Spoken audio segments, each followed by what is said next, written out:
যুক্তরাষ্ট্র ও ইসরায়েলের বোমাবর্ষণে ইরানের পারমাণবিক স্থাপনাগুলো অনেকটাই ধ্বংস হওয়ার দাবি দুদেশের।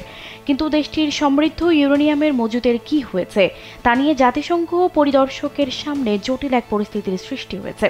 ইরানের মজুদ সমৃদ্ধ ইউরেনিয়ামের কিছু অংশ পরমাণু অস্ত্র তৈরির কাছাকাছি মাত্রায় ছিল।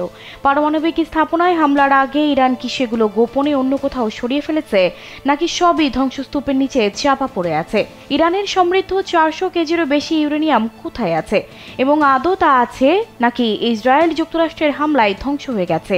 এসব জানেন না বলে স্বীকার করেছেন জাতিসংঘের পরমাণু পর্যবেক্ষণ বিষয়ক অঙ্গ সংস্থা ইন্টারন্যাশনাল অ্যাটমিক এনার্জি এজেন্সির মহাপরিচালক রাফায়েল গ্রসি। সিবিএসকে দেয়া এক সাক্ষাৎকারে গ্রসি বলেন, ইরানের ইউরেনিয়াম কোথায় আছে কিংবা ইসরায়েল যুক্তরাষ্ট্রের সঙ্গে সংঘাতের 12 দিনে তা ধ্বংস হয়েছে কিনা তা আমরা জানি না।